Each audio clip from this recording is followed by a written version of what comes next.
Hello and very welcome to the JMac podcast. I'm John Man. Of course, this podcast is brought to you by orgarich.com.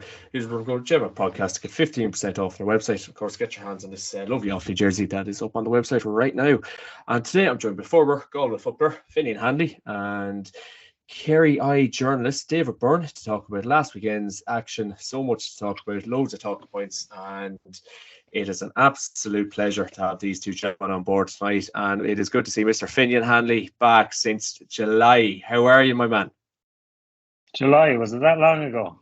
Yes, my man. I don't know how we went this long with it. Oh, yeah, 100%. 110%. How are you? Time is good, John. Good. All good, man. Jesus, it's back with a bang. But yeah, the kind of the big break is unusual. But I think everyone, if you look at the crowds at the games over the weekend, massive crowds. Like Jesus, every game had huge crowds. So it kind of shows that people are starved of football. So people are delighted to be back at it, even though some of the games are crap, but they're still making the pilgrimage to the stadiums around the country. But all good, yeah, all good. Back after decent, nice new bank holiday there as well. So thrown in the mix, so it's great.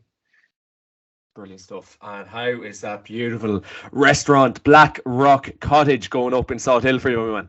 I didn't ask you to give a plug there now, John, but I'll take it.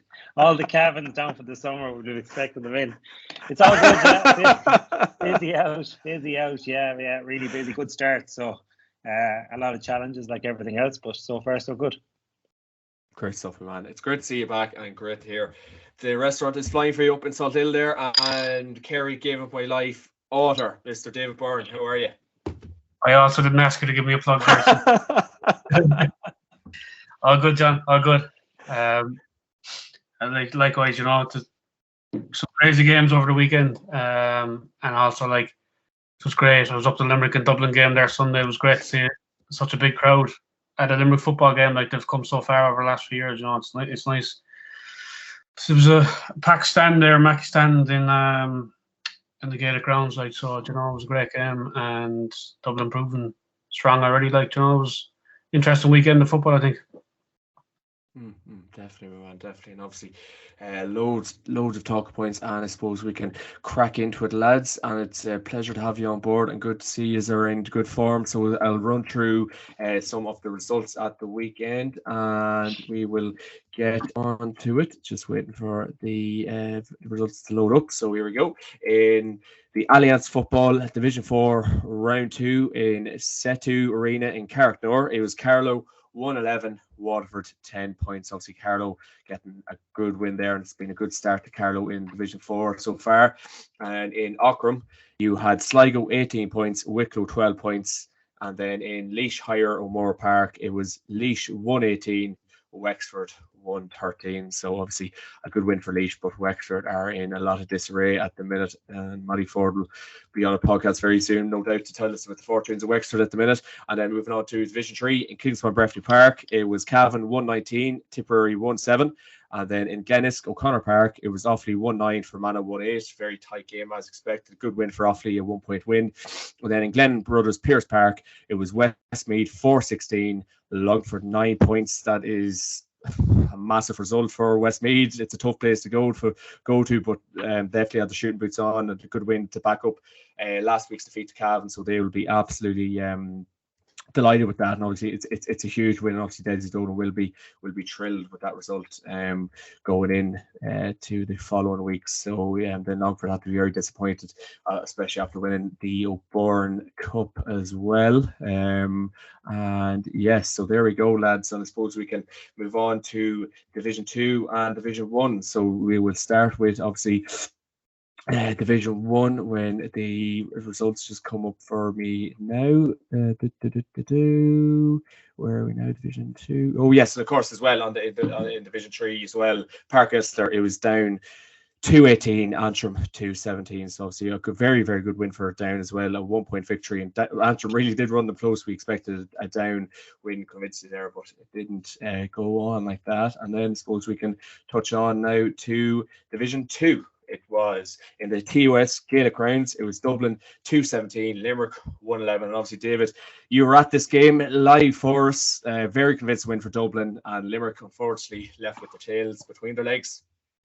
Yeah, it's just a huge difference in class. Really. Like, there's nearly 2 divisions in Division 2. Limerick coming up, Dublin coming down, and you have Dublin obviously chasing the pack of Derry and Meath, who got wins earlier in the day. Like, and Jesus, you can noticeably see the different style of football they're playing already this year. They're very direct into Conor Callaghan, and it worked. It worked wonders, really. Like, there's a different Limerick. Fairness, now they came out traps in the second half and they actually outscored Dublin by 1-3 to no score in the third quarter. But Dublin just upped the tempo, went into another gear again, then and kind of saw out the game. Like, but they were 13 points up at that stage at half time, and Limerick brought it back to 7, I think, midway through the second half. But like, there's a huge difference in class, and just the support Dublin brought down as well. Like, they're well supported, and there seems to be a bit of buzz around them again this year. Like, I know it's hard to tell with their game so far, like, but Limerick's aim is to stay up, and I think the game against Louth now in 2 weeks' time is absolutely massive for them. I think, the aim, I suppose, to start the year was maybe, a long shot of maybe getting those 4 extra spaces that go back to the league to get into the All-Ireland stage, the last 16. But I think at this stage it's about staying up and trying to stay up in Division 2. Yeah, and obviously, Limerick probably have had a bit of a very tight start in Division 2 football, and I suppose Derry last weekend, and obviously Dublin over the weekend, David. So very, very tough, tricky start, and probably the worst start they could have hoped for. But was there any kind of learnings from this game, or were Dublin just so good? Yeah, you could argue that they're probably their 2 toughest games. Meath are looking strong too. Like, but if you're targeting any wins for Limerick, it's probably the Cork or the Clare, the Louth games. Kildare as well, maybe. But I think they have Kildare at home. Like, but you pick massive learnings, I'd say, in terms of you can talk about, I think, how big a step up it is, but until you go out onto the field and Dublin do things so much quicker, and people talk that they're in transition, like, but the gap between Limerick and Dublin was kind of obvious. Like, I think after 20 minutes they'd gone 13 points up. I think Limerick got 2 points from play, like, and it was just, in fairness to them now, that they played well, and then the 15 minutes after the second half, Limerick, and there was a bit of biting them, there was a bit more blocking, but when Dublin needed it, then like they came back. But Dublin are looking to go up, Limerick are looking to stay up. There's a huge difference there, and I always say, like, how far they've come in the last couple of years. Great time for Billy Lee and what he had done there, and I remember only 2-3 years ago watching them play against the likes of Wicklow and Waterford out in Mick Neville Park, and to be a few hundred people there to see a crowd of 4,000 there yesterday. Limerick football's in a good place. It's just a matter of, I suppose, getting the experience of playing in Division 2 again, and things are done quicker, everything's more physical, and when you have teams like Dublin trying to prove a point after what happened last year, there's only one outcome really, like, and it was kind of how much are they going to win by. But in fairness, Limerick, you'd be impressed by the fight they put up in the second half, to answer you.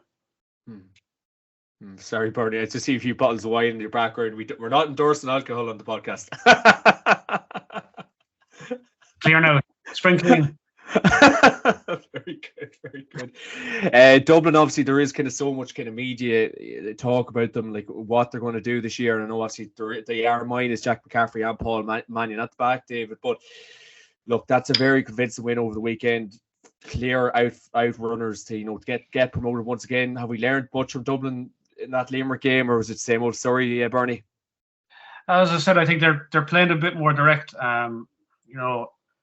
Definitely against Limerick, and maybe that's the style that they want to play yesterday, because Limerick can be physical, but it was just Fenton was impressive.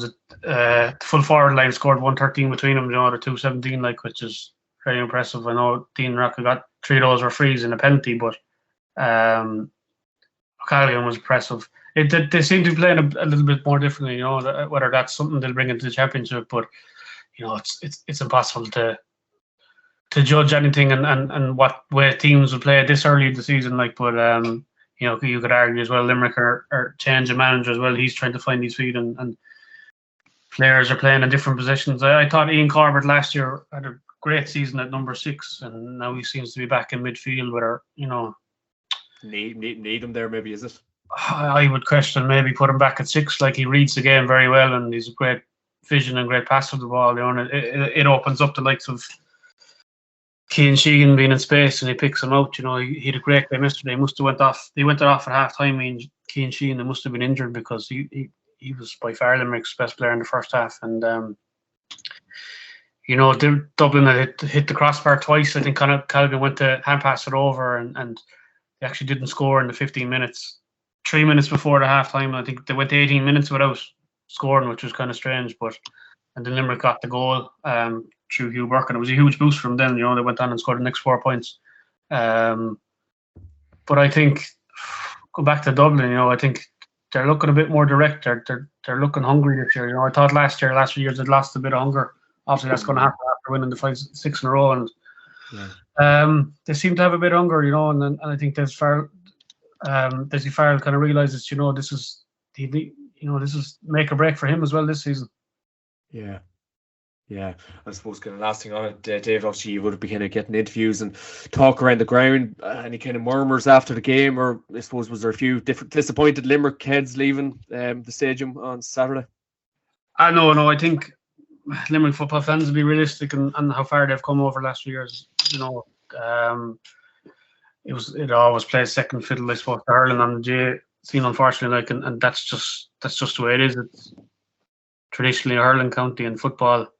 Limerick had dropped down to Division 4 to see where they are now. I think it's about experience and playing at that higher level, and I think that experience then you can bring directly into the championship, because like Limerick's good season there last year in Division 3 shone right through and gave them confidence, and I know they got a penalty win against Clare in the championship and then beat Tipperary on their own patch in Thurles, and then they said about the Munster final, probably the better from a Limerick point of view, but Kerry are on a completely different level as well, and we saw them go on to win the All-Ireland. So just the progress Limerick football has made on and off the pitch, I think, has been massive over the last few years. So I don't think many Limerick fans would have been too disappointed coming away yesterday, because even to get them to see them play the likes of Dublin, is good for Limerick football. And I think it's the third time they've only ever played them in a competitive game in Limerick. The last time was 2007. So it's a step up, and it's progress. It's just about keeping that trajectory going, because I think Billy Lee had kind of realised that he probably did everything he could, brought him up to Division 2, and obviously had left for work reasons and everything, but involved in national stacks now. No, I think it's in a good place, Limerick football. It's just about getting a couple of wins that maybe hopefully give them a chance to stay up. Perfect stuff, Byrne. Perfect stuff, and well said. And obviously, disappointing for Limerick, but things can definitely only hopefully get better now. And obviously, I suppose maybe consolidating themselves in Division 2 would be the big priority, because it's been very, very tough, challenging 2 games for them. Probably couldn't hope for any 2 worse games to start with, but hopefully Limerick can start picking up a few results there, because there's definitely a couple of games that can go on and win and build a bit of confidence, because it's good to see a strong Limerick. And I suppose we can move on to action in Park Tulton. It was Meath 4-8, Clare 16 points, and I suppose Finn and Colin O'Rourke were saying after the game, player welfare, starting the players. I suppose he needs to take a bit of blame maybe himself, because he did start the players he was given out about, but maybe that's for another day's talk. But look, Meath have got a serious start in Division 2 so far under the stewardship of Colin O'Rourke. Yeah, they have. Yeah, there's a couple of chats going around about Colin O'Rourke, and just people kind of enthused by their kick passing game and things like that. And I suppose, look, you take that with a pinch of salt at the minute, because it's a new manager coming in. There's a bit of a buzz, but they're not going to be kicking ball like that against Dublin in the summer, nor fear of it. So people need to relax a small bit. They were down to Cork. Cork are kind of still finding their feet, but to win down there, at the start was good, and obviously another convincing win. They seem to be scoring goals. Is that Colin O'Rourke has gone in and said, look, there's opportunities here for us. Let's start punching the net a small bit. Meath were always a team for goals, but they, have they 6, 7 in 2 games or whatever it is. In the Byrne Cup as well. So Look, Colin O'Rourke, he's a football man. He did a lot of talking over the years, but on the Sunday game, but now he's got to do the walking. So, in fairness, he's got in. He's playing kind of a nice brand of football. A lot of kick pass and Shane Walsh, albeit came off early the last day. Super player, super talent. Seems to be getting the best out of him. Obviously, they'll need him back pretty soon. To consolidate their position in Division 2 and maybe even go up to Division 1. But look, everyone wants Meath football to be on the up. Everyone, we need Meath football because there's such a stronghold. We talk about a lot of counties, but Meath should be at the top tier. Fantastic. Obviously, this Dublin juggernaut has kind of killed a lot of the traditional Leinster counties, but I think they're the right man in the job, John. To be honest, I think he's a guy that will mix the old with the new. He's a traditionalist, but I'm sure he's smart enough to bring in bring the modern game in, and I hope he doesn't strangle the county with tactics or what it is, because that's what's happening in a lot of counties. But no, good start for Meath, and they're contenders to join Dublin maybe in Division 1 after having 2 wins, because they've gone to Cork. Obviously, they've Derry to play, and Derry are decent as well. But you just don't know in the league. You just don't know this time of year what can happen. So there's plenty of footballers up there. If you can get it out of them, they can have a cut at most teams. Yeah, like that's a serious result, Finn. I suppose 7 goals in the last 2 games, and maybe that's what O'Rourke's aiming for. And I know Shane Walsh was fantastic for me the last day, but 4 goals against a very sticky Clare team can't be shied away from. And obviously Jordan Morris is doing very well for Meath as well at the minute. But O'Rourke, I know he was given out after the game, but he has to be very happy with, especially where Meath, where maybe the last 2 or 3 years, some of the results they've been getting. He has to be delighted with that start. Yeah. And look, he was having a cut after the game. Obviously, he's just, everyone around the country has seen what's going on now with Sigerson and things like that. And, the fact that the league matters now with the championship has changed everything, because he's got to play his best players to get in a position to make sure that he's in a, that his league position keeps them where they need to be at keeps Meath where they need to be in the championship. So it does matter. So obviously he's going to be calling for his players to be playing. But on the other side of that, the GAA have to look at this and make a call on it, maybe like they didn't in the whole club saga. They need to step in and say, right, if you're playing Sigerson, you don't play league football until a week after your last Sigerson game or something like that. And that's a rule. Put it in there, and then that's it, done, dealt with.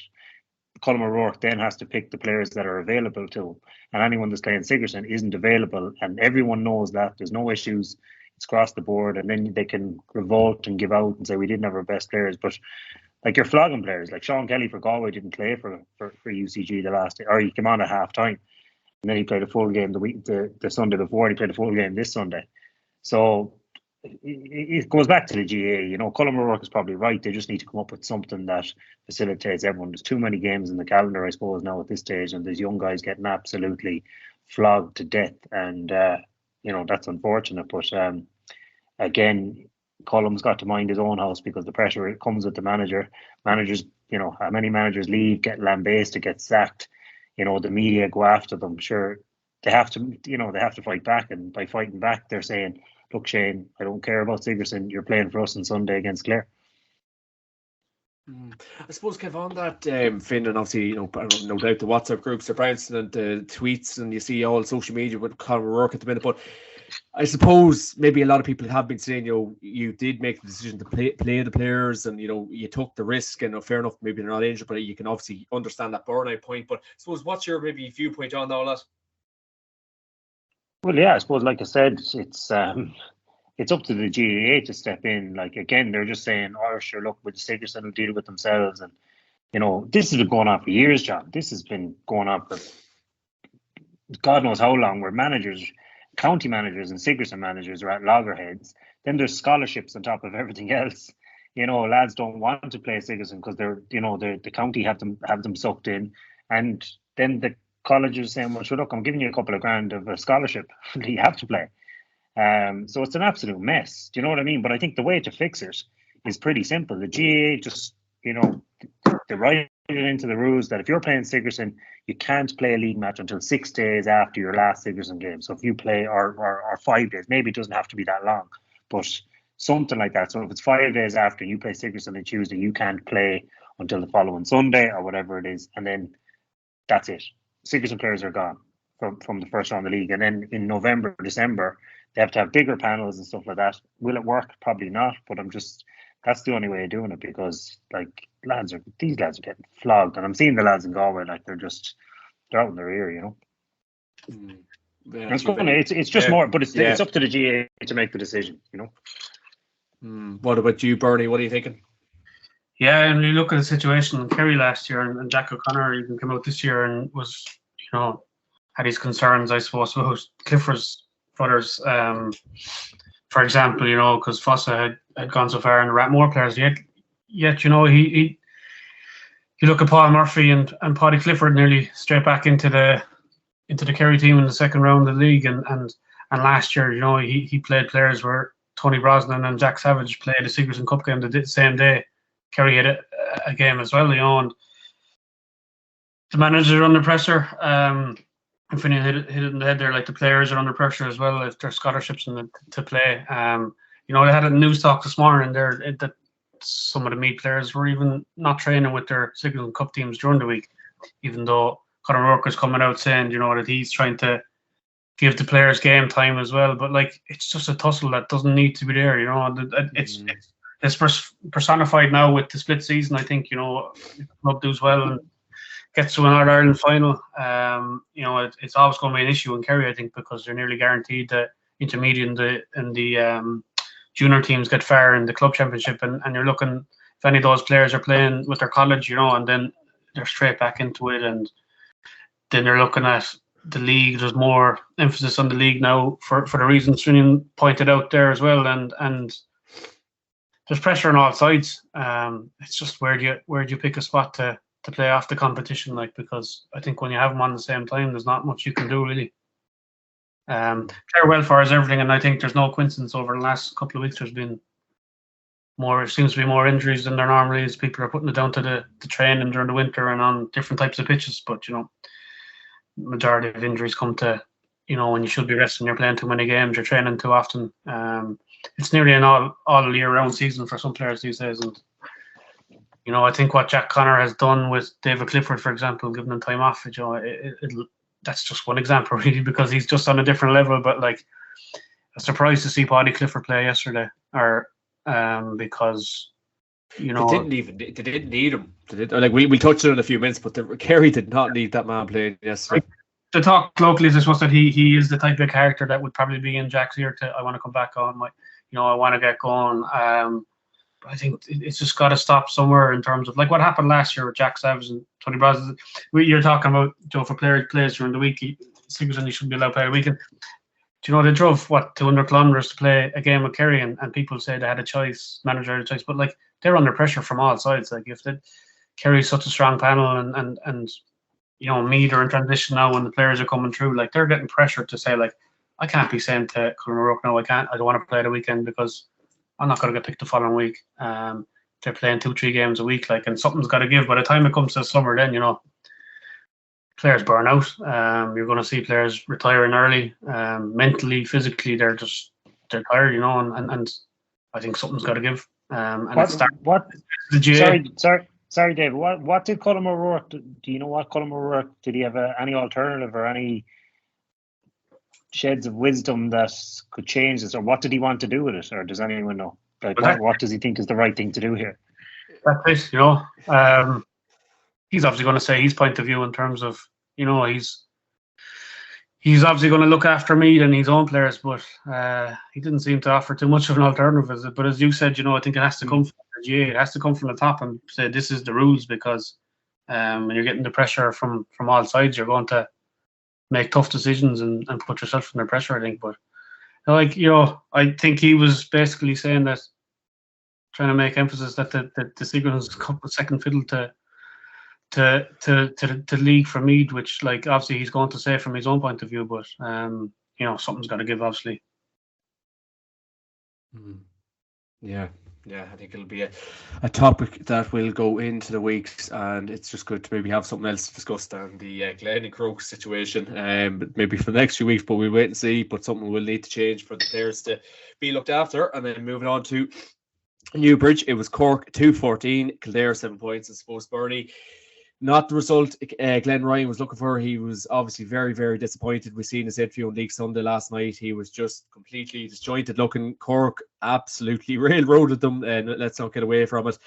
A very bad home game for Kildare, and Cork have built serious momentum surely from that win, because it's a very tricky place to go to. Yeah, like that. I was on the way up to the Limerick and Dublin match, and I was checking the result, and I think was it by the 20th something, Kildare got their first point like at home. It was a bizarre result to get 7 points on, and Cork looked very strong. It just, after what Kildare, they pushed Dublin the week before, you expected a result there, and they expected, but Cork are looking very strong. It just proves how strong Meath as well, how strong Meath are as well, to go down to Cork the week before and get that result. But Cork looked extremely strong yesterday. I would have been looking at Limerick, to I suppose maybe Cork and Clare and maybe Louth were the games they were targeting to get a result, but they have to go down to Cork, and I don't, Cork are on a different level now in terms of they're far ahead of Limerick in that regard. But yeah, it was a bizarre result. I say it was more of a matter of Cork being strong rather than Kildare being overly poor, because they're normally, as you said, very good at home. Yeah, Finn, it was really a mad result, and we, Glenn Ryan, very kind of short and standstill in his interview after. I don't know, did you catch League Sunday last night? But Mr. Ryan was not a happy man, Finn. No, he wasn't. They're a funny one, They need all wins going the right direction for them to really click. But they're with Daniel, they're relying on Daniel Flynn, and they have good players. They have good Jimmy Hyland and these guys. They're good, really good footballers, but it's just hot and cold, isn't it? You know what I mean? Some days it's unbelievable. Some days it's super, super average. So he's a job in his hands there, I think, because the motivation as well, and you'd think they'd be really motivated this year, because some Leinster counties might be thinking that you'd have a rattle off Dublin, possibly they've come back to the pack and all that. But no, disappointing start now for Kildare, I must say, because they should have been they should be setting their eyes and getting up to Division 1, and that's really where their aim should be for the season ahead. But look, take nothing away from Cork. We spoke about Cork before. I know I haven't been on, but chatting on WhatsApps and stuff like that. But Kevin Walsh is getting, I always say Kevin Walsh, but I think he'll be playing the songs down there for the first few months with regards to changing the whole way they play.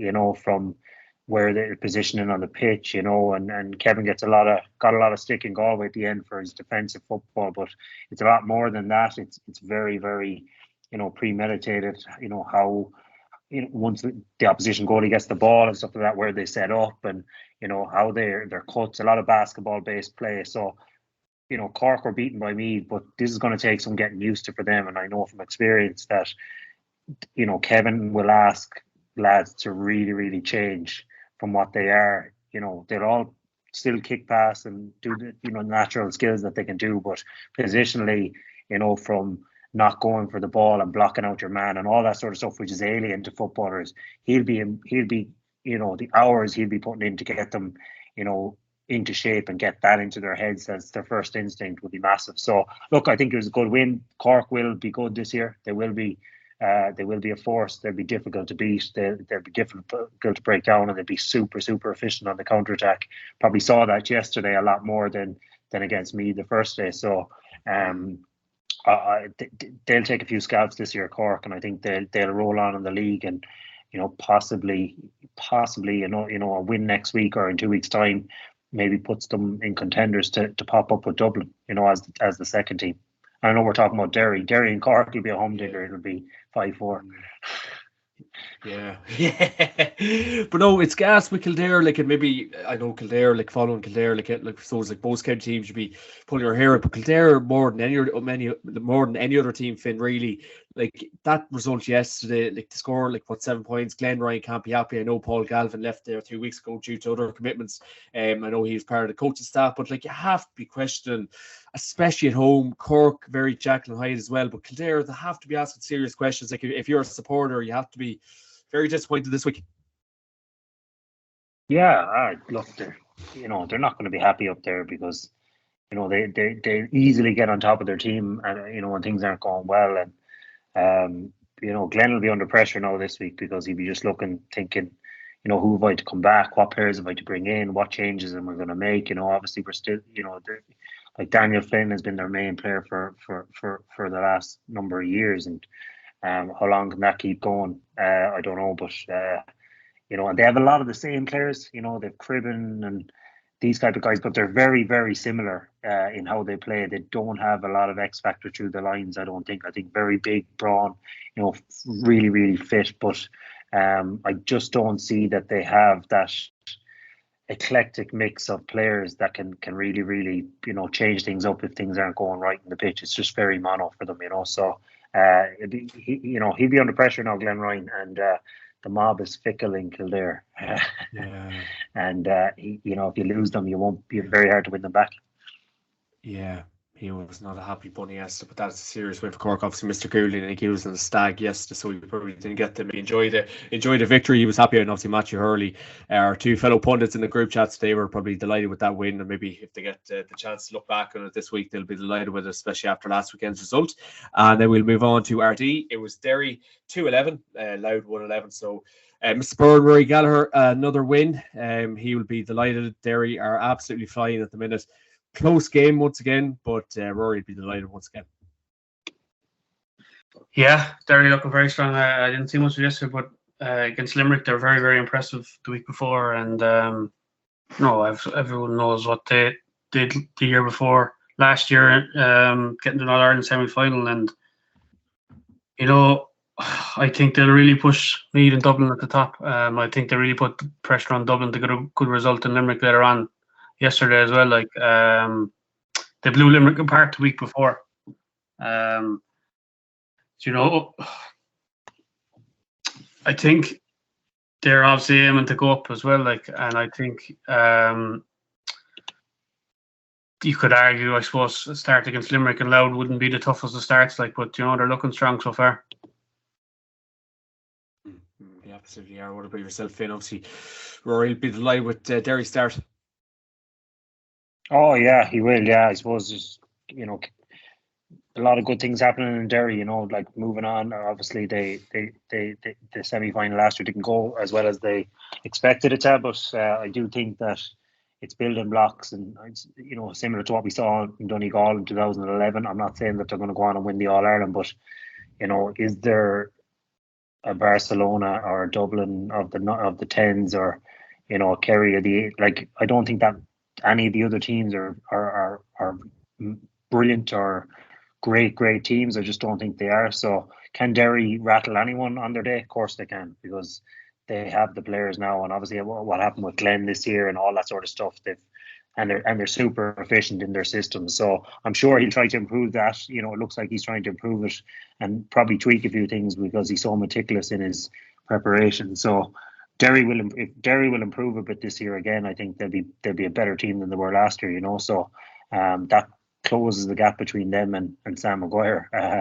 I know it's early doors and that's massive, but I think trying to win the Ulster Championship, which is very, very doable given what we've seen to date in Ulster, there's nothing really standing out up there. So he'll be licking his hands literally to have a cut at Ulster again and maybe go on and go one further and get to a final. But plenty footballers, the system will not change. They will improve, but I think Derry are going to be a force to be reckoned with this year. I didn't think it would happen last year, but I was proven wrong, and I think no one will want to play Derry this year. Yeah, I reminded you of that a few times. I've seen it in the waters last year. Rory is an absolute genius, and I think we're going to see that now for the next few years when that man's in management. Your thoughts, Finn, on the two Glen boys kind of playing for Derry at the minute? Like, is it Conor Glass and is it Conor Doherty? Is it Ewan Doherty? Is it Ethan Doherty the other gentleman that is playing from Glen? Like, what's your kind of taking of that? Obviously, David Clifford's got a break. Conor Glass probably looked fairly fatigued in the All-Ireland Club final. Shane Walsh is in Australia at the minute. But I suppose your thoughts on that? Yeah, it's mad. It's mad. Like, Jesus Christ. Like, I did it myself. Like, we won on a Friday, Paddy's Day, and then I didn't play that Sunday, but I played the following Sunday. So we'll say 9 days later or whatever it was, which was, and that's just the way it was at the time. There was no issues, but it's probably a bit mad. I think lads need, like, it's like the club scene at that level is quite intense now. You know what I mean? It's a diet inter-county, really. There's still a lot going on, a lot of preparation, a lot of time consumed. So, Jesus, I think personally myself that lads need a break. They need 2 or 3 weeks to just, chill out and relax. Like those, it will catch up with those boys. Obviously, Conor Glass is a freak and all that. He's from being in Australia and all that sort of stuff. But look, it catches up. These lads are all human as well. So you just can't be flogging the horse all the time. So I think from a Derry point of view, they have enough to get by at the minute. Particularly at this stage, and they should be resting those boys for the summer and letting them, recover and having them bounce and coming into the Ulster Championship when, things really matter. I know they want to get up to Division 1, but I think they, the way Derry play as well, everyone back, everyone forward, they can fill those gaps at the minute without having to flog the boys. That's my own opinion, but I just think, maybe a bit of common sense needs to prevail at times. Yeah, I don't think maybe Rory's probably setting his authority down the team, and obviously all managers want it, but I don't know. I just think there could have been a bit of a call for a break, especially the shift, the years the lads put in, the longevity of the club game, the longevity of the county game as well. But I don't know. Obviously, Rory, as I said last week, has different ideas. Did you have any thoughts on that, Bernie? Yeah, no, I 100% agree. I mean, you can argue with the physical side of it, but I think it's the mental side of it that's more. I think, if you do that for a couple of years in a row, like, you're going to lose hunger fairly quickly, and you're going to pick up injuries on the physical side of it very quickly as well. You're going to peak when you shouldn't be peaking. I think you look at. I was shocked, as I said, to see Paddy Clifford play. Fossa only played in the final a few weeks ago, and but at least he had the week to didn't play in the first round of the league, and he's just the type of character. But like the likes of Conor Glass as well, he's just that type of character, that workhorse that would want to play. But I think that's where Gather needs to step in and say, you're taking a break, come back to us in 2 weeks. Your place is there, and it'll stand them in the summer if they do that. But I just think, and Glen are so strong as well. They'll expect them to go far as well in the club championship at the end of the year. Again, like, so where does it end? Then you're going into the next season mentally tired.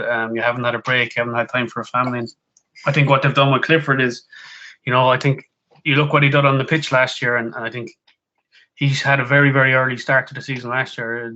Kerry went full time to win the league, Division 1 last year. So, like, he had a season from January, late January, February, all the way through to early this year of playing non-stop. And, his son last year was born, and just so many things off the pitch as well. I think he started a new job here in Clarny. He finished college. So, yourself, when you finish that and you're going into working full time for the first time, it takes its toll. And then on top of that, playing, I think so. We're looking at it recently from the Senior All-Ireland final, the inter-county final in July, was it? Towards when Fossa plays in the Munster Junior final, Clifford had played 35 games that season. So we brought it up to the high 30s by the time Fossa won the Ireland. That's a game more than every second weekend. Three times, maybe 3 games a month, all throughout the season. So, like, whether he gets an extended break is obviously, I think that should be something that should be done across the board, because you see the lads and the Glen players playing with Derry. They might be fine now, but come June, July, it's a different story altogether. But they're just the types of characters that would play all year round, and that's the problem. I think that's where the manager needs to step in and say, lads, you need a break. They mightn't see the physical side of it, but something's got to give at some stage. It's not even the injuries. It's just are you going to have that hunger next year if you haven't had a break? That's the way I see it, anyways. Yeah. Yeah, no, it's all very relevant. I suppose kind of leads to that welfare for players, keeps kind of coming back to that point. So it's kind of like the elephant in the room, lads, no doubt. But I suppose we just need to keep banging the drum and keep talking about it, and hopefully something might change. I suppose we move on to Division 1 action, lads, that took place yesterday in Boxit Athletic Grounds. Obviously a new sponsor for Armagh GA down below. It was Armagh 17 points, Mayo 17 points. A rip-roaring game in the Athletic Grounds yesterday, lads. Had it all. Mayo 5-point lead thrown away at the very end. Armagh probably couldn't believe their luck at the end. Obviously, Mr. Ray O'Neill kicking the equalising point. But Finn, I know obviously maybe you were looking at this game and maybe having a few, I don't know, maybe you saw the funny side of it to a degree. But yeah, Kevin McStay can't be happy. No, Jesus, no. It was, to be fair, it was a great game. I watched it. Yeah, well, I suppose a funeral would have been great to watch after the Galway Roscommon match. So it was absolutely, it was brilliant. I got sat down to watch it after, it was just up and down. Aidan O'Shea was back to himself, knocking around the square, making things happen, which was good to see from a Mayo point of view. Some of their new kids, jumping on board the ship and taking the mantle. So look, it was, and obviously you know what you're getting with Armagh at the minute, super entertainment. So two of the most entertaining teams in the country are going at it in a brilliant stadium, brilliant stand, full, nearly a full house. Like the crowd was incredible. So a brilliant advertisement for the game, and thank God for the two teams, because there wasn't a lot else happening over the weekend. But look, Mayo, they will be disappointed. They were well in control of that game. Really showed well and dealt with any Armagh threat up to obviously the last couple of minutes. And when they went 5 up, I was saying, Jesus, they're cruising, just get a couple of frees here now and see it out. But in typical Mayo fashion, it turned into chaos. And Armagh, in fairness to Armagh, like, there were stages there in the last couple of minutes when they got to 2 down. They probably could have taken a point and went again, but they were going for the juggler, which was unbelievable to see. Like, they were just taking short frees when probably they could have slotted them over. It was super entertaining. So great to see both managers having a cut at it. Obviously, Kevin McStay won't be happy that they only have 2 points at this stage. Now, obviously, they won a point last week, but they lost a point this week. So a bit to do. They'll have to steady a bit more, but they've definitely showed the Kevin McStay, Stephen Rochford, Liam McHale, Donny Buckley style of football is really kicking in. Excuse the pun, but they're using the ball, moving it really quick and shifting it with the foot as well. And obviously with Big Aidan knocking around the square, is that going to be the ace in the pack for the summer? Yeah, no, it was a really rip-roaring game of football. And obviously, Armagh, did get their lot of luck at the end, but Mayo, in large parts, Ryan O'Donoghue, man of the match, he put in a great shift in, and he'll be delighted with his form thus far in the league. 2 great games. He's very good against Galway. Obviously got the equalising point. They kicked loads of scores so far, so he is absolutely fine. So it's good from the Mayo end of things that O'Donoghue's back to his best, I suppose, Finn. But obviously, Mayo probably have to be, I suppose, relatively happy to obviously draw yesterday, a draw the first day out, but look, they probably will want to be getting wins on the board soon. But I suppose McStay, he'll just keep building blocks, I suppose. Yeah, 100%. I think, look, they've lost some players as well. Like, it's, Lee Keegan, Nushie Mullen, colossal losses for Mayo. To 2 big, obviously, all-stars and everything else, and great footballers to leave, and they have to replace these guys, obviously. Porrick O'Hora, I don't think he's playing at the minute. There's 1 or 2 probably to come back. O'Hora's injured, isn't he? You think? Yeah, he's injured, and then the goalie situation and things like that. So they're trying, they're, in fairness to McStay, and they're trying lads out. They're giving boys a chance. Tommy Conroy's back on the pitch, I believe, doing a bit, not near ready yet, but you could be looking at an O'Donoghue, Conroy, maybe Killian O'Connor 3 in the summer, with the kind of a defensive shell. Like they've got Cohen now slotting in, they've got Conor Loftus slotting in kind of in front. they're bringing bodies back, but they're looking to counter really quick with a kick pass. So if you've those three up front and a really good shape around your defence, on the opposition of the ball, you'll cause any team trouble in my eyes. And I've said this before about Mayo. I don't think they're gone anywhere. They're gone anywhere yet. I don't think they're heading into the abyss at any time soon. I think they'll be a lot more organised under McStay this year. They'll play more of a counter-attacking game, which I always thought they should have experimented with a lot, or long before they have done. So that will suit them. And if they have that kicking on the transition, then I think they'll be extremely, and they showed that yesterday. Like they transitioned really well, and you could see them coming forward in threes and fours. They've lightning pace as well. So and if with Aidan O'Shea, Tommy Conroy, and Ryan O'Donoghue, ball winners, there isn't three better in the country. So they're going to be dangerous, and they'll be dangerous in this league in the next couple of weeks as well. Absolutely. I suppose we'll move on to Fitzgerald Stadium. It was Kerry 316, Monaghan 14 points, and so it was Byrne, very convincing win for the Kingdom, first win of the league campaign. This is without the mighty David Cliff. Now I know obviously Paddy did come on and got a goal and like 1 or 2 points, so he came on, played very well, but so was Monaghan. I don't know, Monaghan just were very lackluster, no real danger men up front, and still minus the services of Conor McManus. I know Conor McCarthy did try his best at times, but Monaghan will be very disappointed, and it's a very poor start for the league from them. But Kerry 316 in any game you play in Byrne is very, very good shooting. Yeah, they were impressive. Just got to see Donald O'Sullivan, our first Kilgarvan clubman in the history of the club to play with Kerry. He was 136 years, I think you're saying, and scored 1-3. And you've kind of players who are on the periphery of the squad there, Roach and O'Sullivan scoring. It was a 2-5 between them. I think that's exactly what Kerry need to get out of the league. Extend the panel and have more options, because the players. I think it was 6 players, 7 players from the All-Ireland final.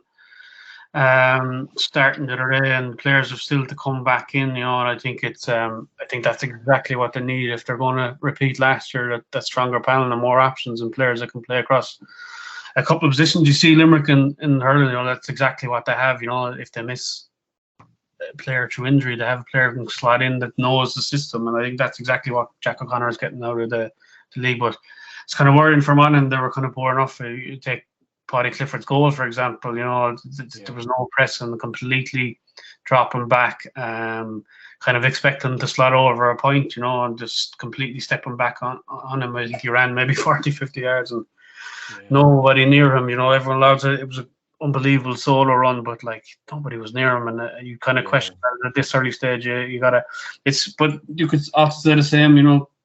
Tyrone came down to Kerry 2 years ago and absolutely got ripped apart. It was kind of a very strange game, similar to that game. Kerry high scoring, and then they kind of Tyrone. I was surprised with them that year. Everyone knows them for being physical in your face, and they kind of sat back, and we all know what they went on to do that year. So, it's early days yet, but going back as well to the other game, I suppose you're already looking at Armagh playing Roscommon in 2 weeks' time. Top of the two teams, the farm teams in Division 1 already. It's that leaves it open for Kerry if they get a result in 2 weeks to push to the top. I suppose there wasn't too much talk of them after the last up in Donegal of winning the league again this year, but it's there.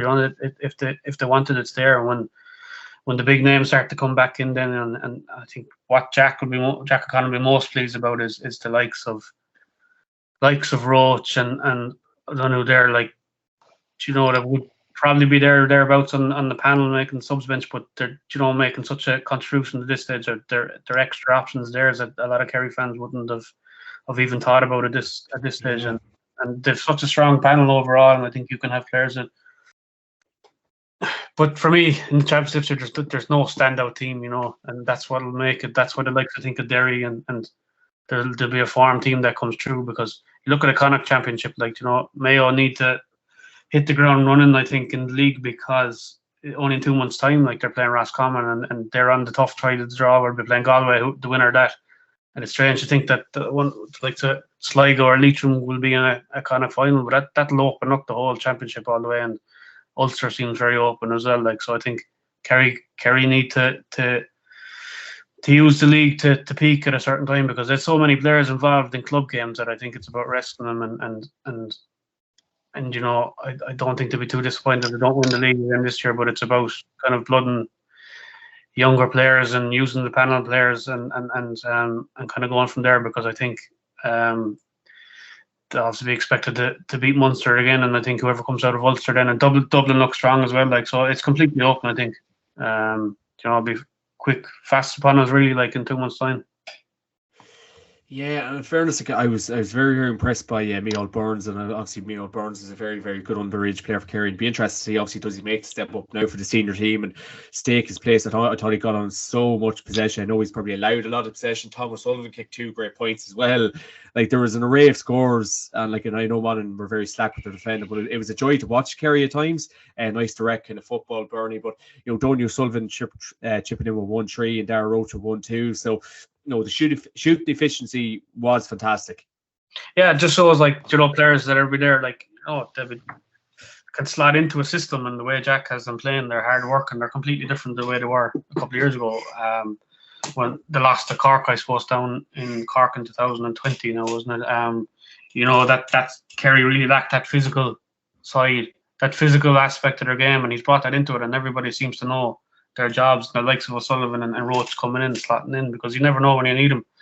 And for them to get game time now in the league, I think that's exactly what Kerry want to get out of the league. But I was impressed with the Spillane brothers as well, and Adrian got a point as well. It's just scores coming from that. You can't be relying on the Cliffords, and I think that's exactly what they need now. They're popping up points whenever you see the likes of Thomas Sullivan popping up with 2 points. So it's promising for Kerry really at the early stage. But I worry for Monaghan. They just lack bite and lack a bit of hunger, and their massive transition. They've lost a lot of good players over the last few years, and it'd be hard to see them step up, to answer at this stage. But they were very poor yesterday. But still, saying that now, Kerry are impressive, and they seem to be using the league in the way I think that they need to use it this year, because there was a long season for them last year.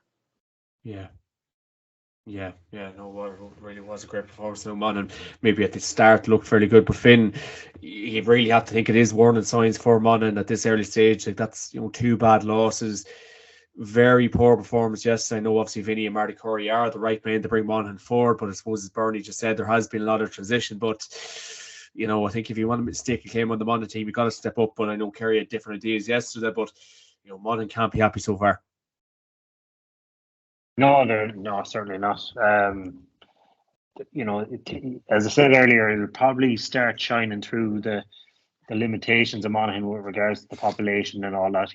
People have absolutely, raised them to the hilt over the last number of years, 10, 15 years, and the overachieving they've done and the players they produced, and what they've done as a county from given the size of the county. But there's times when things like that won't always you won't get that crop of players coming through, and you won't get your academies right and all that, and you'll get a blotch group where you just get 2 or 3 as opposed to 10 or 11 players that transition. So if that happens, Monaghan could really slide down because the bigger populations, the bigger towns, and the way things are now in the country, the Limericks are going to get better because of big cities and all that sort of stuff.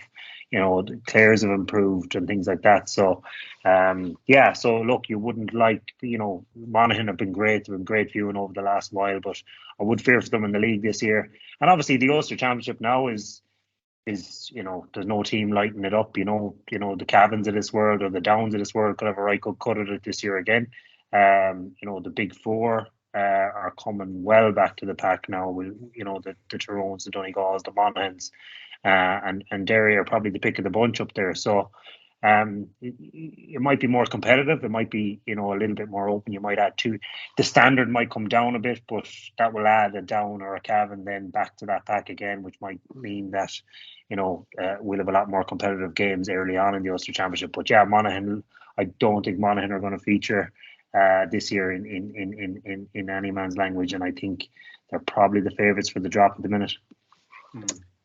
Yeah, definitely worrying signs from Monaghan early on, and it doesn't look like it's going to improve. And I know it's obviously a good 2 week break to work on things now, but there is a lot of work to do, as the man says. And I suppose, Finn, maybe probably a touchy one now. We'll move on to Pearse Stadium. It was Roscommon 9 points, Galway 8 points. I suppose, Finn, definitely not a game for the ages, as we were saying off air. Obviously, the news on Damien Comer, as you were kind of saying, he's in a boot at the minute. He has picked up a very bad injury, and obviously the best wishes to Damien with his recovery. But Finn, Shane Walsh in Australia at the minute. Hopefully he obviously comes back. I don't know if you have any news of that. Mr. Comer injured now for the foreseeable. No Liam Silk gone travelling as well. So I wouldn't say warning signs are there, Finn, but down a few key men and not a great result yesterday. Yeah, I suppose, where do you start here? I'm going to put on my Kevin McGourty hat. I won't try to do his accent. But I'm going to have to get a bit stirred on this. But I suppose you can start with Galway, and they have their down bodies. Liam Silk, Kieran Malloy, big players. Shane's in Australia. Damien coming off after 10 minutes with a big injury. Robert Finnerty, who's been a mainstay. My own clubman there, has been injured. Tom O'Callaghan, another clubman of mine, has been playing the best football he has in the last while, for club, and in the FBD League at the start of the year. Came on, scored 2-2 against Mayo.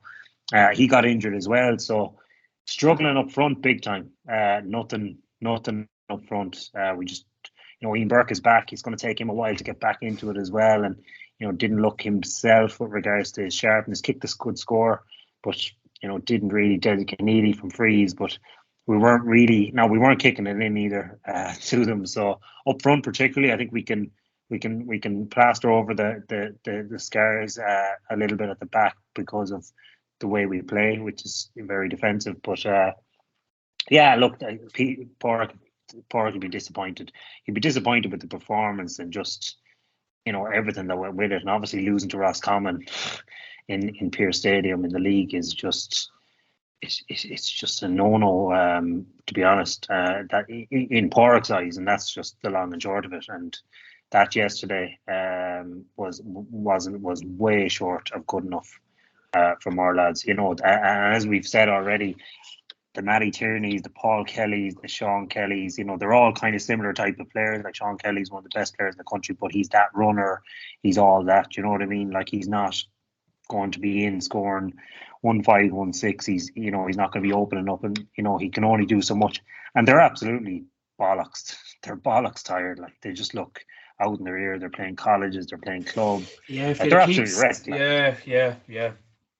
And we're expecting them now. We're expecting them now to come straight back in and absolutely carry this team now in a tough Division 1. It's going to be tough. But on the flip side of that, or not the flip side, on the other side of that, is the game itself was absolutely shite. It was the worst game I've ever been to. Not ever, but it's one of the worst games I've ever been to, but certainly in the last while. I think we should use that as an intro. Oh my God, it was absolutely septic. It was just mono. It was just, there was nothing to it. And we were having a chat after. I met Joe Bergen after, and we were going for a pint. We planned to go for a pint and watch the Mayo game, just, whatever. And, normally you go to the pub after a match and you want to have a chat about, Jesus. Oh God, no. And Hanley was cleaned, or Mike Meehan didn't, or Conor Mortimer, he didn't shoot, or he shot the lights out, or he didn't, and he missed a lot. There was nothing to talk about. Nothing. I'd say so. Like Comer's injury. I'd say that'd be it. That was it. No one played shite. No one played well. No one played anything. It was just mono. So everyone is safe, in a positive way, and everyone's safe in a negative way. It was just your man, 13, Ben O'Carroll came on. A nice few jinks and Jeremy Murtha and patches, bits of skill. But outside of that, it was 9-8, and the conditions were perfect. Massive crowd, bank holiday weekend, great old buzz around. And it was absolutely terrible. I was chatting to Tony Regan. He would be a famous footballer man in Galway in UCG and played for Roscommon. And obviously he'd be old fashioned as well. But I was standing at the game and he just lost all faith in humanity. The first half came and went. It was fight. We were saying nothing happened. And then at the end, obviously there was a bit with the score. Referee was desperate bad as I've seen as well. He was probably a bit more in favour of Galway, but he was absolutely chronic as well. It was just, the whole thing was the worst advertisement for football I've seen in a long time. And if that's the way the league has gone, you know what I mean? The league used to be, let's go out and have a cut, like what we saw in our Mayo and prepare for the championship. But now, and I'll say this about Sigerson as well, because I went to the UCG UL game the last day, and that was the same. Everyone just like 15 in the management team, everyone behind the ball, I understand that in championship where it's cagey and it's tough and it's physical. There was nothing yesterday. There was nothing to talk about. Nobody played well. I can't remember anything that happened bar Damien's injury, and that says a lot. So the less said about the game, the better. But Galway need to improve. Is it a matter of, there's a chance to play each other in Connacht that they were afraid to show each other's hands? Really, do you think? I don't think so, Dave. To be honest, I don't think so, because Paul Joyce is not. He doesn't fear Roscommon. No way does he fear Roscommon. He never did, and he would not be saying in his home patch a game they need to win. And obviously the league matters now as well. So you're not going out saying, sure, we'll see what happens. Not a hope. Galway, if that was the case, he wouldn't be playing Sean Kelly. He wouldn't be playing Paul Kelly. He wouldn't be playing Matty Tierney. He'd be resting them and trying lads. We didn't try anyone yesterday. We played our best players that were available to us. We went for that game big time. We scored 8 points in Pearse Stadium on a lovely day. I'd say he's absolute. I met him yesterday morning before the match, and good form. But I'd say after the match, I'd say he was in absolute dire form after the match, and he won't be happy. He won't be happy tomorrow night at training. That's for sure. Big game in 2 weeks' time in Tuam now against Tyrone. Oh gosh, yeah. 5 points at home is worrying, or 5 points per day, it's worrying. Big time. Like we missed Shane big time. We missed Damien. With regards to kicking the ball, we didn't kick the ball in. Peter Cook, and Paul, like 2 kick passers, like that's what they've been going up, and that's why they're playing for the county, because of that attribute. But didn't look to kick the ball in a lot. Yeah. Particularly when Damien went off. Like Ian Burke is 5'9", 5'8". Desi's 5'6", 5'5". That was our full forward line.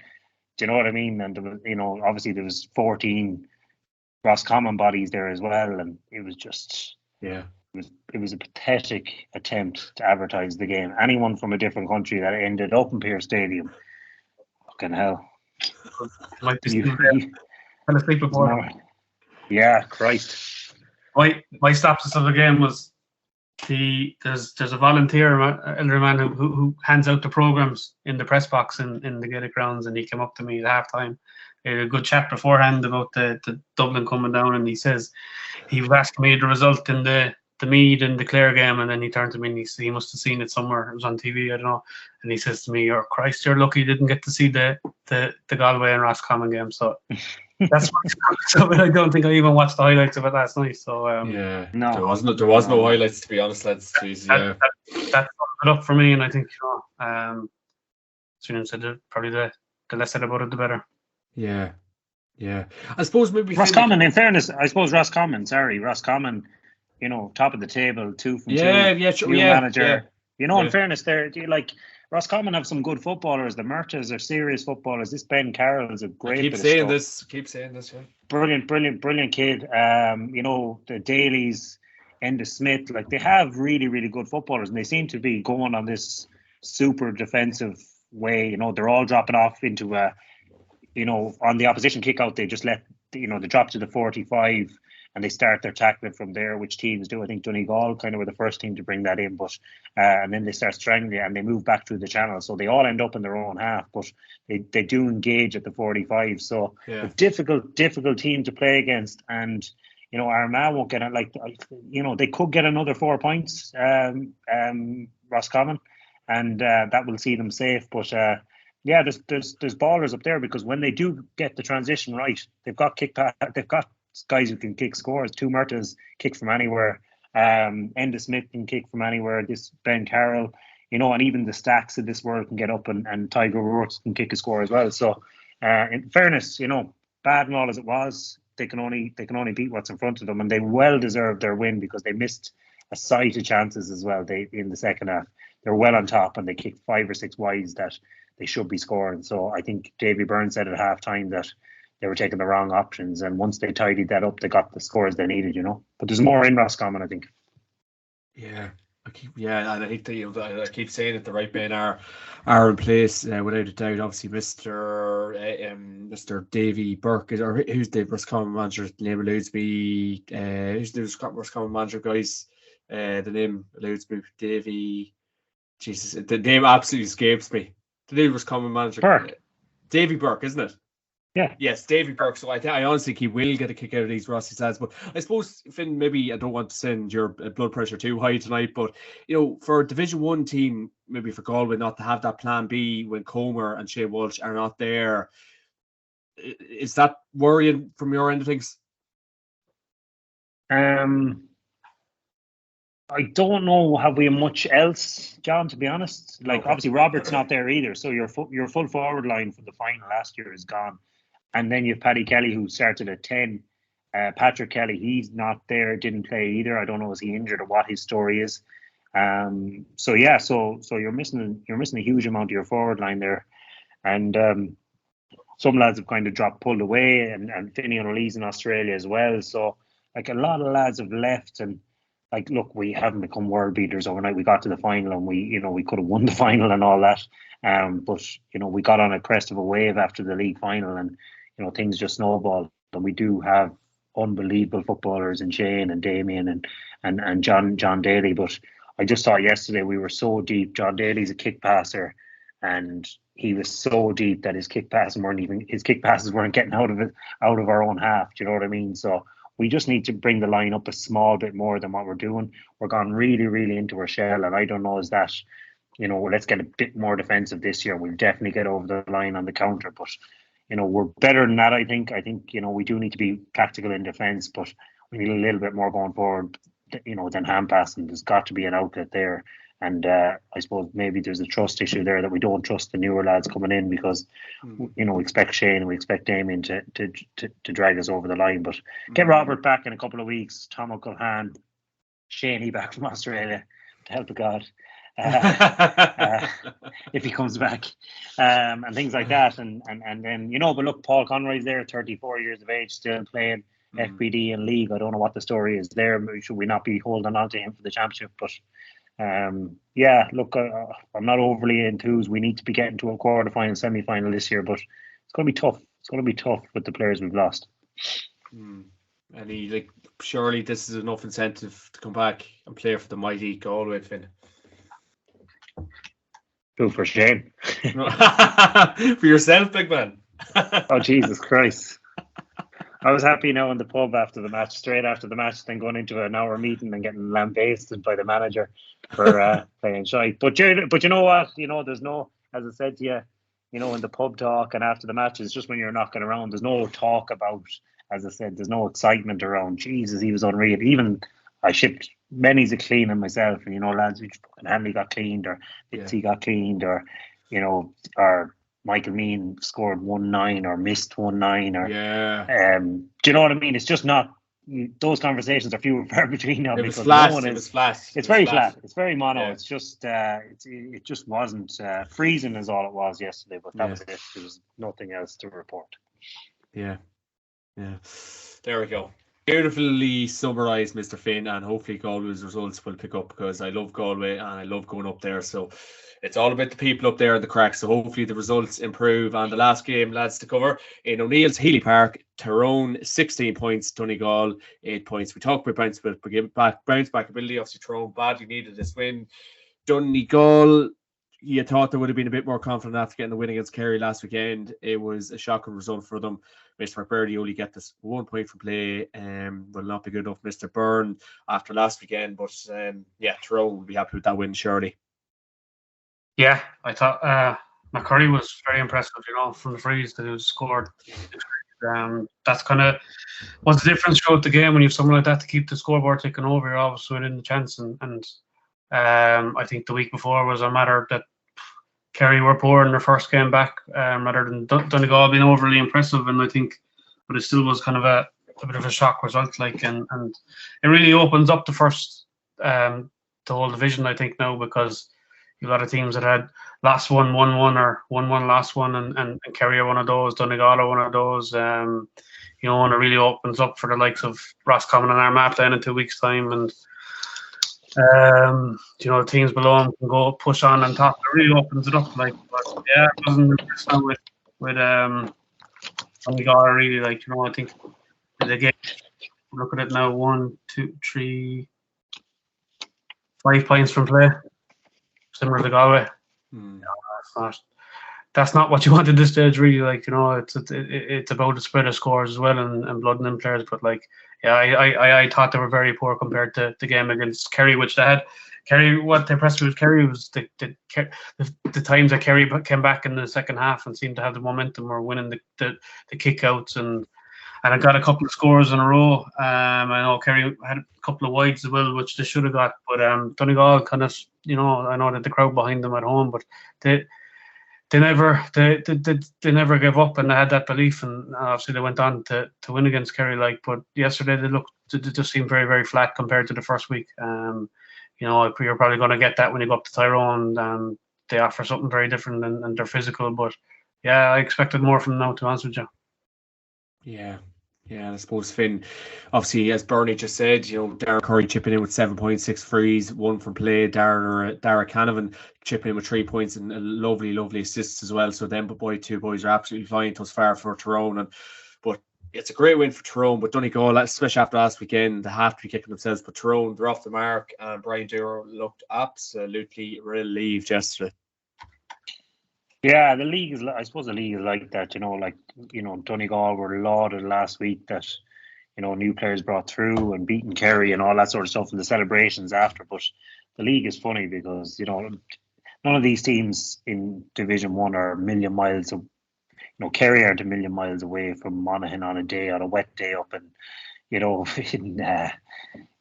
in Monaghan or whatever it is, and it's just so even. So yourself, playing National League, if you have 2 losses or 2 bad matches, you can rally the troops and get a win. Do you know what I mean? Against anyone, it can just happen. So there's a lot of interest. The next round is really, really interesting because there's a few backlashes to come.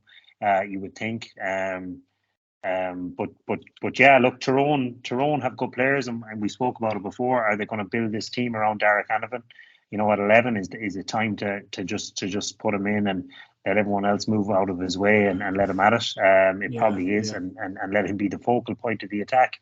Like McGuigan was. So that's what they need to do, and they need to start, moving away from, the robustness that Tyrone have been, and start, showing that flair, because they do have serious forwards. Like they'll trouble any team, but sometimes they're just caught in their own kind of emotion where they just really pull back into, we'll be sound, let's just keep it tight. But I think if Tyrone open up, they can be a match for anyone.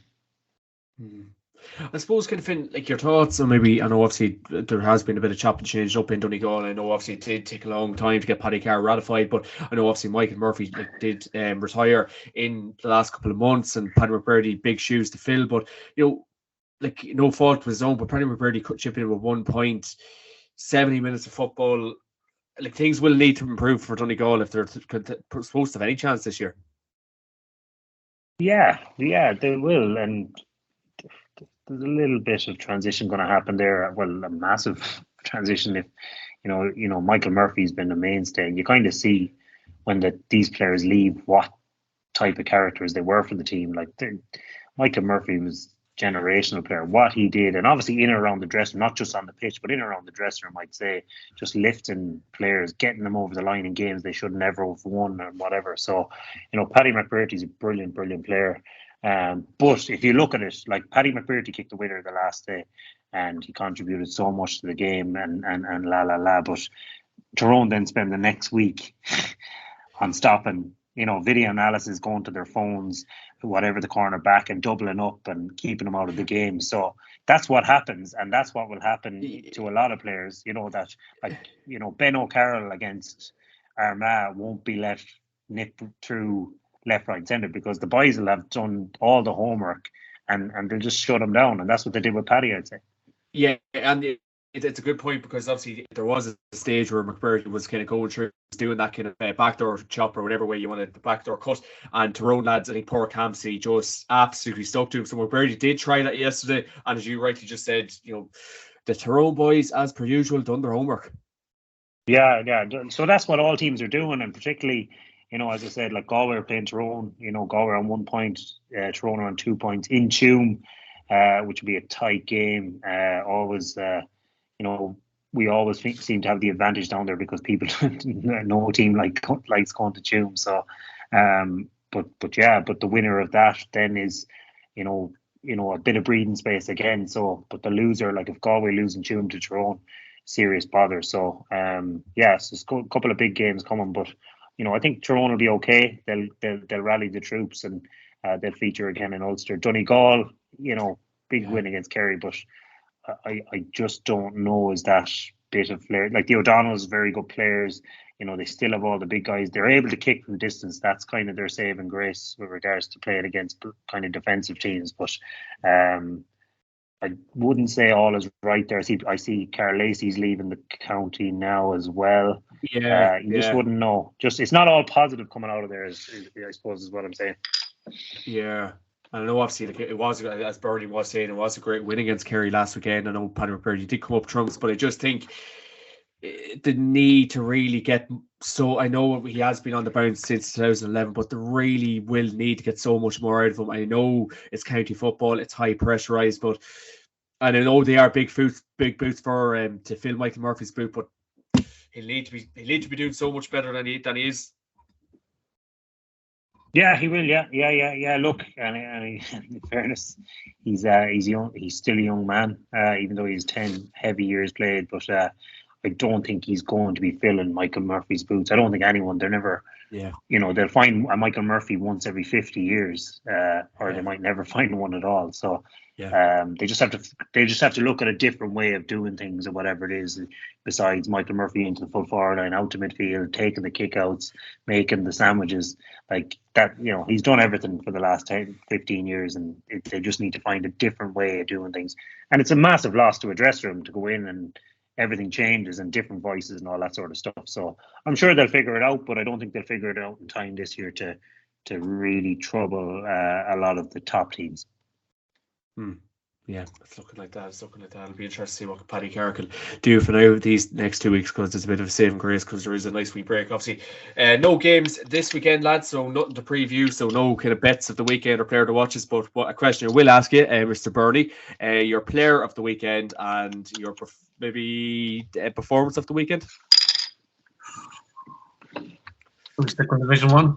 I thought for Dublin, the game I would have been at now, I thought Conor Callaghan had a fantastic game for Dublin. We've only seen really bits of the other games. I was travelling up to that on Sunday. So he was kind of integral to the way Dublin were playing and kicking it in long term. He stood out for me. I think it's just they seem to be playing a little bit different, and I think he's going to be integral to the way they play. Like Kerry and Rock were playing off from then, and I think that he upped their game as well, and he gave an option in there to hold it up, and they got plenty of chances. The scores could have been more, but I think the fact that the three full forward line there got 113 between them, and that was a lot of that was to due to the way O'Callaghan was playing. I know we're looking at Division 2 there, but for me that was the game I was at, and I think he kind of really stood out. Beautiful stuff. Yourself, Mr. Hanley? I player of the weekend, I'm going to go for Aidan O'Shea. Watching the game, sparring partner, but look, I think it takes a lot of flack. Takes still putting on the cogs in February, and doing what's best for the team. Doesn't always seem glamorous, and given his name and all stars and everything like that, people expect a bit more, but sometimes you have to do what's right for the team, and I think whether that gets bad press or not, I think he does that. And I think the last day he was absolutely brilliant, particularly in around the square. I thought he put in everything he did. His hand passes were on point, his setting up plays, all that sort of stuff. I thought he was absolutely exceptional, and the best I've seen him for a long time. Team performance of the weekend, it's not Galway or Roscommon anyhow. Team performance of the weekend. Oh God, probably Cork. Yeah, to bounce back, a project can be kind of stifled by when you bring in new coaches and you're trying to build, and Cork's a real tough county to get ahead in because they're so, as I said about Kildare, the mob is fickle down there as well. And to lose at home, the first day out was tough, but to bounce back up to Kildare and start showing what they're about, I thought that was pretty impressive. Played good football, so I think that's a catalyst to start their year. So I think Cork were the standout team. There wasn't too many massive performances of the weekend, but I think Cork were the team to watch. Yeah, player of the weekend, it's probably all Kerry for me, lads. I was really impressed with them. Donny O'Sullivan, my player of the weekend, and Kerry. I think Kerry's performance yesterday against Monaghan was brilliant and lovely direct kind of football. Before we go, it has to be talked about. It was talked about for the last 2 weeks. Byrne, Glen and Kilmacud, finally a bit of cohesion made. Glen have pulled out of their appeal. I think all's well in the world again. And suppose your brief thoughts on it. Yeah, it was a lose-lose situation, really. I think the talks that put the word out there that no matter what they were ordered to do, they weren't going to play any final, and they put in an objection to the objection, for want of a better word, and I think it was only going to get messy. I think in the end, probably Glen made the right decision for their own sakes in terms of. I think too much pressure was put on them at the start by the GA in terms of no matter what they did, they would to be split opinions on it, that they didn't do the right thing, that they shouldn't be objecting, that they were petty, all this stuff, and that's the narrative. I think the GA wanted it in some regards to take the pressure and blame off themselves for not making a decision, and I think it could have got very messy. There was no time frame of when the game was going to be played. There was talks of March. There was talks of when that the knock-on effect it has of the inter-county season then, and I think it was just going to get messy. So I think it's about the best outcome forever. And I think mentally as well, if you do win a replay like that, it's always going to be in the back of your mind that we lost the first game. Did we win it right? Anything can happen on a day, and I think Glen, if they did win the replay, I think did the players really want it? Did the club really want it? I think they just really wanted to make a point that what happened was wrong, and it kind of shouldn't happen again, because you open up the door to clubs, teams kind of chancing that. It looks like it was an honest mistake by Kilmacud, but I think the mark has been set now. That's an issue that needs to be looked at, and in terms of players coming on. And another one big thing that there was talk of, do we start introducing subs like soccer and everything, and you don't want to go down that line either. It's good for the game now that it's kind of resolved, and I think it could have got seriously messy. The talk and the negativity leading up to a replay and everything. You see some side of the media kind of having a go at Glen for even objecting, and I think that's what the GA wanted at the start, and that's what you get now with social media and everything, that people really want that, to put such an extreme opinion out there to get a reaction. I shared the Independent piece with you earlier, and I think that was written to gain a reaction, because Glen had no wrongdoing, and they had every right to put in that objection, and it was nearly kind of encouraged by the GA to start, really. Yeah. Final thoughts on the Flynn, because from my own personal perspective, when I seen the news come through Friday, the Clever pulled out, I was absolutely delighted, because it just took up a lot of headspace. But your thoughts, Finn? Yeah, it's been going on. I haven't been overly thinking about it or talking to, you hear all the chat or whatever, and look, it was a major mess up. The GA are heading into FIFA standards of. The way they're running things, it's just we a lot of things we've spoken about tonight is the GA and everything. They just leave everything to everyone else to deal with, and there's still major insider dealing going on in the GA, and conversations been had behind the scenes, and probably needs a root and branch soon enough. But to put it back in the clubs was absolutely ridiculous nonsense. You know what I mean? It's just a complete cop out by the association, and. Yeah, they've got a lot to get right. They're under pressure now, the GA, because they're being called out left, right, and centre on so much. And this was just, signs. They didn't take any blame for it. Sure, look, if you object, you object. They should have stepped in straight away, and I think everyone is of the same consensus. No one's blaming anyone. They didn't want any objections. They didn't want the teams to have a replay. You know what I mean? And we all get that. And I don't think, as David said, I don't think Glenn wanted to play a replay. I know Kilman Hood certainly didn't, but it was just a mess from start to finish and a huge lesson for the GAA. But look, these things are always going to happen in an association that is amateur. It's amateur hour in there. The professionalism now in team setups, and that's going into the game and the preparation and everything, but still the adjudication and from the top down, it's just amateur. When it comes to the crunch and the main things that go on in our association, it's pure Irish. Sure, look, someone else will deal with it, and we'll have a meeting and we'll see. Yeah, not good enough. It's not good enough for those players. Certainly not good enough.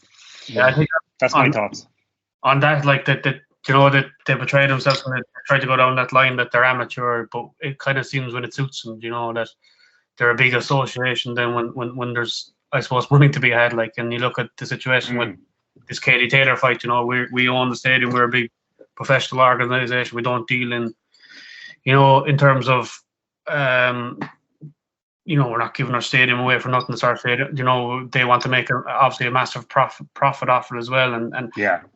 They toe the professional line in that regard, but then when it suits them, it's kind of it's a club final.